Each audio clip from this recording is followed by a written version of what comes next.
তিনটে ছেলেপেলের মুখে আমি যে 3 বার 3 মুঠো ভাত দেবো সেই সময়টাও আমার এখন নেই। কি আমার স্বামীর যে আমি এখন চিকিৎসা করব সে টাকা পয়সাও আমার কাছে নেই।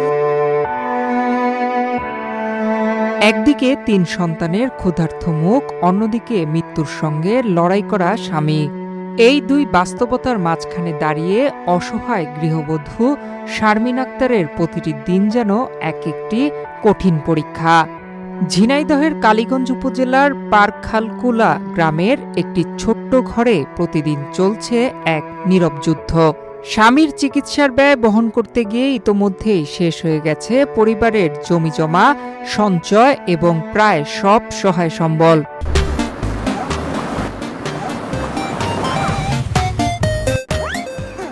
এখন মাথা গোঁজার বাড়িটুকুই তাদের শেষ আশ্রয়। প্রায় 7 মাস আগে স্ট্রোক করে গুরুতর অসুস্থ হয়ে পড়েন শারমিনের স্বামী সাদ্দাম হোসেন। অবস্থার অবনতি হলে তার মাথায় অস্ত্রোপচার করা হয়। চিকিৎসার অংশ হিসেবে খুলির একটি অংশ খুলে রাখতে হয়েছে। স্ট্রোকের কারণে তার শরীরের এক পাশ প্যারালাইজড হয়ে গেছে, হারিয়েছেন কথা বলার ক্ষমতাও। বর্তমানে তিনি সম্পূর্ণভাবে অন্যের ওপর নির্ভরশীল।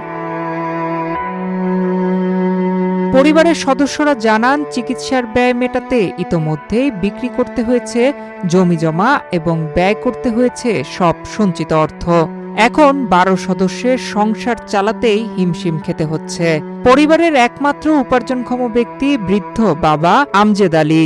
বয়সের ভার উপেক্ষা করে তিনি সারাদিন ভ্যান চালিয়ে যা আয় করেন তা দিয়ে সংসারের নিত্য প্রয়োজনীয় খরচই মেটানো কঠিন হয়ে পড়েছে। আমার পড়ালেখার খরচে আমার কোনো কিছু সেরকমভাবে খাওয়া দাওয়া হয় না। আব্বুর খুব অসুবিধা হয়, ওষুধ খাওয়ানোর টাকা নেই। তারপর আব্বু যদি ভালো মন্দ খেতে চাই, খাওয়ানো যায় না। আপনাদের কাছে এর জন্যে সাহায্য সহযোগিতা চাচ্ছি। আপনারা যা পারেন দিয়ে আমাদের সাহায্য সহযোগিতা করেন।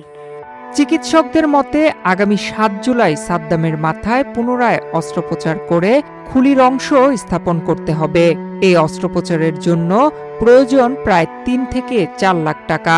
নির্ধারিত সময়ে অপারেশন করা না গেলে তার জীবন আরও ঝুঁকির মুখে পড়তে পারে বলে জানিয়েছেন চিকিৎসকরা। অসহায় স্ত্রী শারমিন আক্তার বলেন, 3 সন্তানকে নিয়ে তিনি এখন দিশেহারা। একদিকে সংসার চালানোর সংগ্রাম, অন্যদিকে স্বামীর চিকিৎসার ব্যয়, সব মিলিয়ে তিনি অসহায় হয়ে পড়েছেন।